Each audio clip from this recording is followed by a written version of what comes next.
আমি সবার কাছে আবারও হাত জোর করে মাফ চাচ্ছি যে আমার কারণে আবারও আপনাদের কন্ট্রোভার্সি দেখতে হচ্ছে। আমি আমার ব্যক্তিগত জীবন নিয়ে কথা বলতে চাই নাই সোশ্যাল মিডিয়াতে এসে।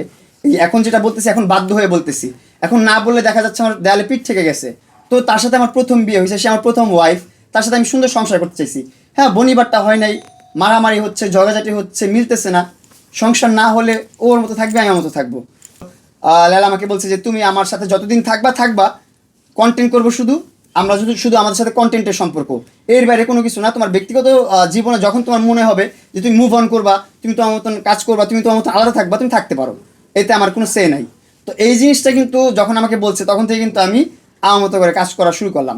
তো যখন আমি এখান থেকে চলে আসতে চাইলাম বা চলে আসলাম, আপনারা দেখছেন আমার বিরুদ্ধে নানান প্রকার মামলা দিল। টোটাল 6টা মামলা দিচ্ছে, 5টা মামলা দিচ্ছে লায়লা, 1টা মামলা দিচ্ছে লিখন। টোটাল 6টা মামলা আমার বিরুদ্ধে চলতেছে। এবং তারপর সবশেষে এগুলো সব কিছু কাটায় আমি জেল খেটে এসে দুধ দিয়ে গোসল করে আমার মতো করে আমি কন্টেন্ট শুরু করলাম, আমার মতন আমি কাজ শুরু করলাম। অ্যান্ড আমি আপনাদের সবাইকে বলছি যে আমার ধারা কোন ধরনের কন্ট্রোভার্সি আপনারা সোশ্যাল মিডিয়াতে দেখবেন না, কিছু করার নেই। এত পরিমাণ এলিগেশনস আমার নামে এসে গেছে, মানে এটা হচ্ছে থাকে না মানুষের নামে বদনাম থাকে, সেটার এখন প্লাস পয়েন্টে লাগানো, কাজে লাগানো।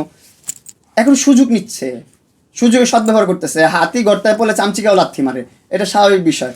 এখন আমার ওয়াইফকে ব্যবহার করে লায়লা দেখেন আপনার এসে তার নাকি ঈদ লাগছে, তাই সে মানুষকে ঈদ মোবারক জানাচ্ছে।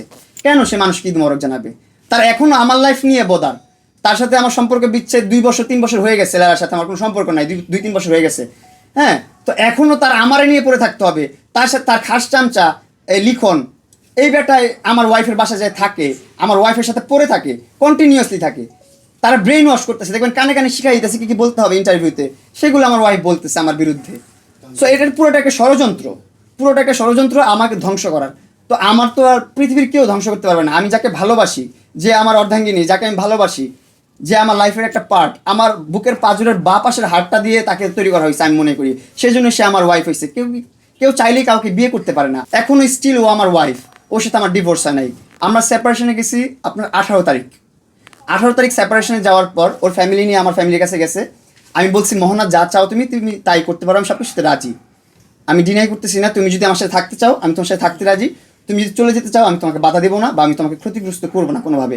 স্টিল এখন পর্যন্ত ওর মানে একটা চুল আমি নষ্ট করি নাই, একটু ক্ষতি আমি ওর করি নাই মোহনার, কখনোই জীবনে করবো না। কারণ ভালোবাসলে ক্ষতি করা যায় না, এটা আমি মানি, এটা আমি বিলিভ করি। আমার ভালোবাসাকে আমি বিশ্বাস করি, আমি আমার ভালোবাসাকে প্রাধান্য দিব। কেউ আমাকে আমার ভালোবাসার প্রাধান্য দেখ আর না দেখ, আমি মোহনাকে ভালোবাসি, আমি ওকে নিয়ে কখনো খারাপ কথা বলবো না, বাজে কথা বলবো না। এখনও বলতেছি, যা করতেছে ওর ব্রেন ওয়াশ করে করানো হচ্ছে। লাস্ট টাইম আপনার ওর সেপারেশন বললাম তো, সেপারেশন 18 তারিখ হওয়ার পর 2 তারিখ আপনাদেরকে নিয়ে প্রেস কনফারেন্স করে যা তা বললো, আমি প্রতারক, আমি মেয়েবাজ, আমি টাকা পয়সা খেয়ে ফেলছি, তারপর আমি মারধর করি, আমি নেশাখোর, সব ধরনের এলিগেশনস আমার বিরুদ্ধে। আমার সাইডে কিন্তু আমার ফরে কিন্তু কোনো ধরনের কথা ওর নাই। কিন্তু আমি বলতে চাই মোহনা অনেক ভালো একটা মেয়ে, অনেক এডুকেটেড একটা মেয়ে। আমি ওর ভালোবেসেই বিয়ে করছি, ওর মধ্যে ওই গুণটা আমি দেখতে পারছি দেখেই আমি ওরে বিয়ে করছি। ওর লাইফের প্রিভিয়াস অনেক কিছু করে আসছে, ওইগুলো নিয়ে কথা বলতে চাই না। ওর প্রিভিয়াস দেখা যায় না, বুঝাই আমি ওরে বিয়ে করছি, ওর সব কিছু জেনেই কিন্তু আমি বিয়ে করছি, এইগুলো নিয়ে আমি কথা বলতে চাই না। কিন্তু কন্টিনিউয়াসলি মোহনা হচ্ছে যে আমার পাস নিয়ে কথা বলতেছে, এবং ও যত প্রকার এলিগেশনস দিচ্ছে, কোনো এলিগেশনসের আপনারা এখন পর্যন্ত একটা প্রমাণ পাইছেন? আপনাদের কাছে একটা প্রশ্ন, কি মাঝখান থেকে যে কোনো একজন বলেন হ্যাঁ বা না, কেউ একটা প্রমাণ পাইছেন? সবগুলো এলিগেশনসের মেয়েবাজি বলছে, একটা এলিগেশন পাইছেন আপনারা? পান নাই। টাকা খাইছে, এটা কোনো এলিগেশন পাইছেন আপনারা? প্রমাণ পাইছেন কোনো? পান নাই। নেশাখোর, এটা প্রমাণ কোথায় পাইছেন? ভিডিও দেখাইছো, এই ভিডিওটা কীভাবে আসছে, এটা প্রশ্নটা আপনাদের কাছে থাকতে পারে, স্বাভাবিক না?